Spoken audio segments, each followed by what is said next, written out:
You walk into a supermarket for just a few basic things: milk, bread, maybe eggs.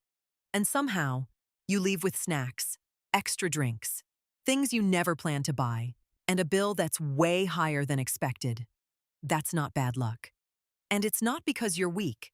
That's the supermarket trap, a system designed to make you spend more than you planned. And it starts the moment you walk through the door.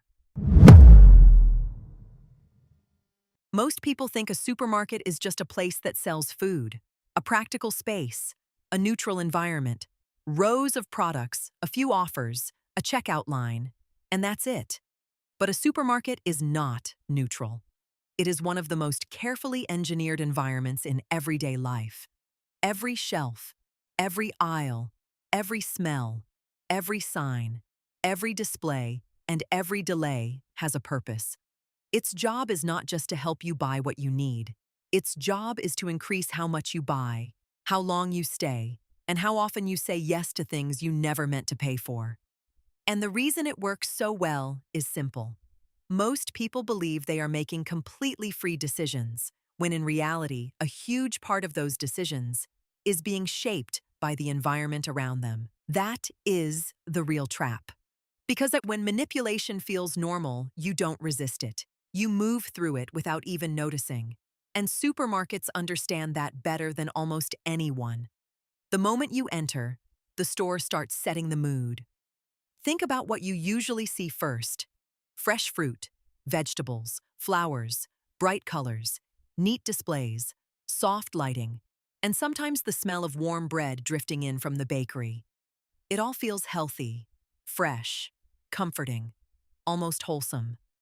That first impression matters more than most people realize.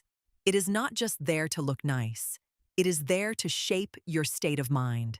Fresh produce at the entrance creates a feeling of abundance. It tells your brain this place is full of quality, freshness, and good choices.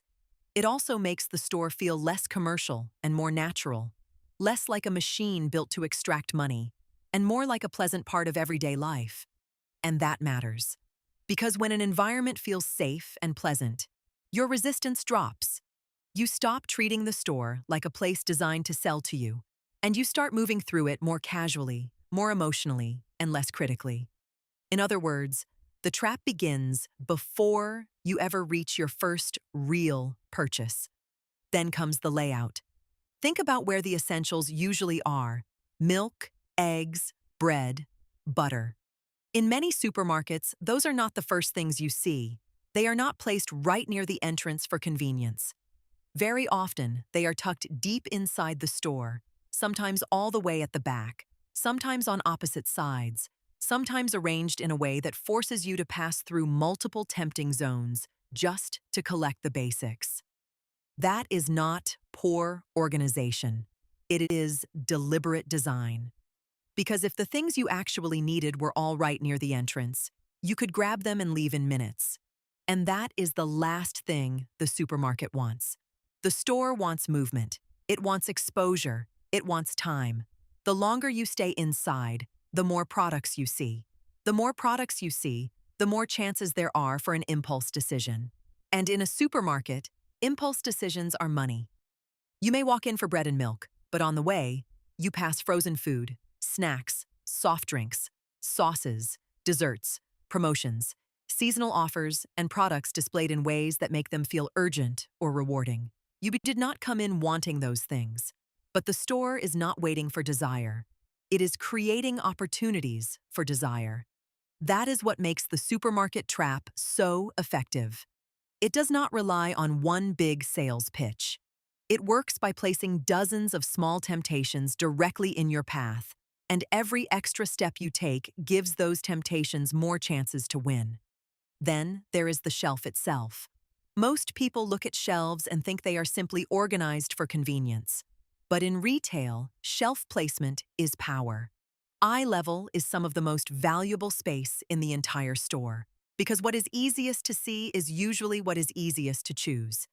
That means the products placed directly in front of your eyes are often not there by accident.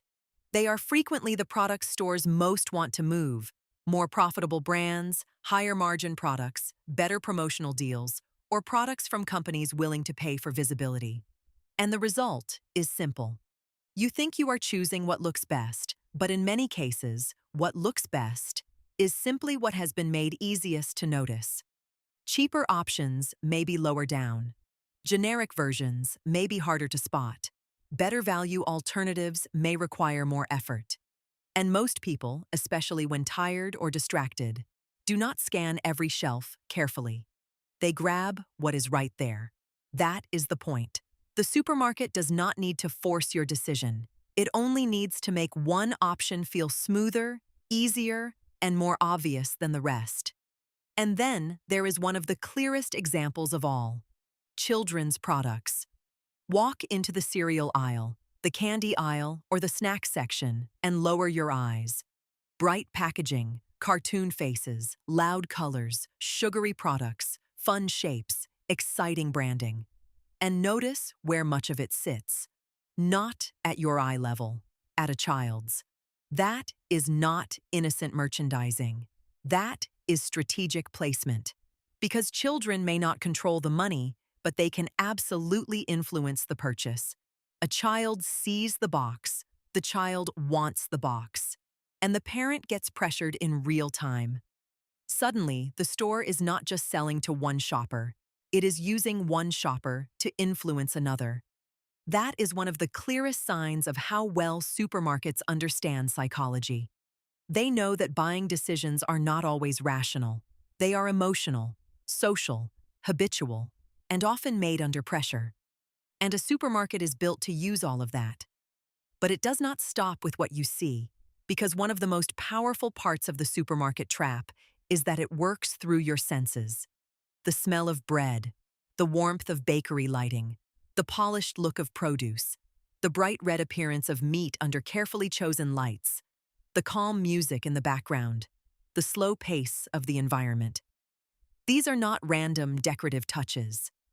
They influence how long you stay, how hungry you feel, how fresh products appear, how calm you remain, and how much urgency you lose.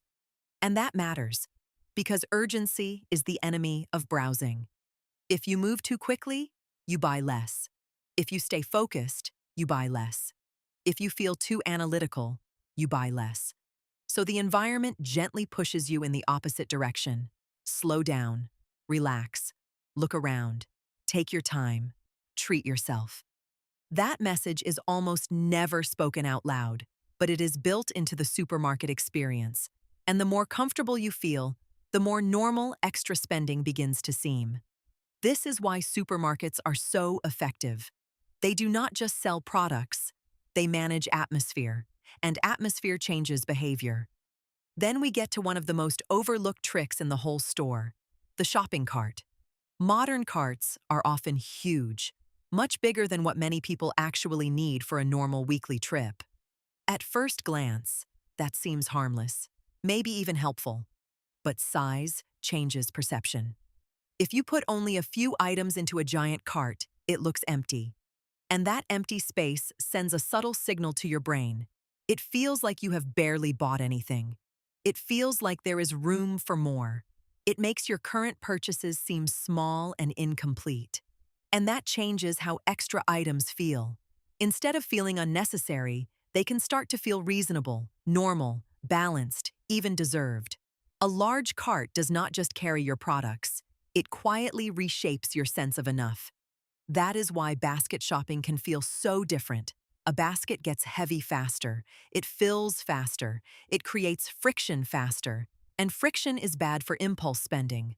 A giant cart removes that friction. It makes more feel easy.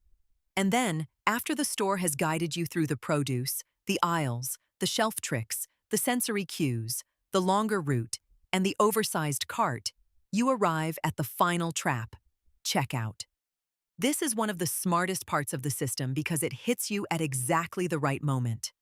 By the time you reach the register, you have already made dozens of decisions.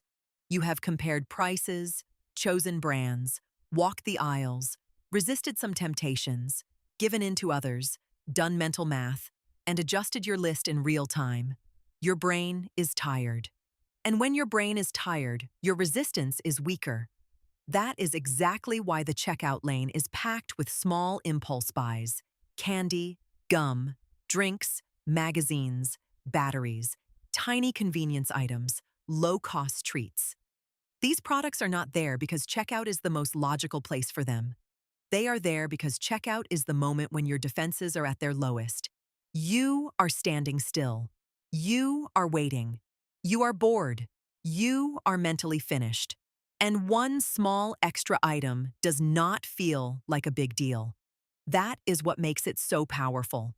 The store does not need you to make a huge emotional purchase at checkout. It only needs one last yes. One candy bar, one pack of gum, one cold drink, one magazine, one little why not. Multiply that by thousands of shoppers a day and by millions across entire retail chains, and that final weak moment becomes a massive revenue engine. And that is what makes the supermarket trap so dangerous. It feels ordinary. It does not feel like pressure. It does not feel like manipulation. It does not feel like a trap. It feels like shopping. That is why people keep blaming themselves. They say, I need more discipline. I should plan better. I always overspend. I'm just bad at resisting things. But the truth is more interesting than that. Yes, discipline matters, but you are not shopping in a neutral environment. You are shopping inside a system specifically designed to test your discipline at every stage. A system that studies behavior. A system that understands attention. A system that profits from distraction. A system that makes extra spending feel natural. Once you see that clearly, the whole experience looks different. And that brings us to the most important question. How do you fight back? First, shop with a real list. Not a vague idea. Not a rough plan. A real list. A list gives your trip structure. It turns shopping into a mission instead of an open-ended experience. Without a list, the store gets to guide your attention. With a list, you have a reason to ignore distractions. Second, do not shop hungry. It sounds simple, but it matters. When you are hungry, food becomes more tempting, impulse control gets weaker, and everything starts to look like a good idea.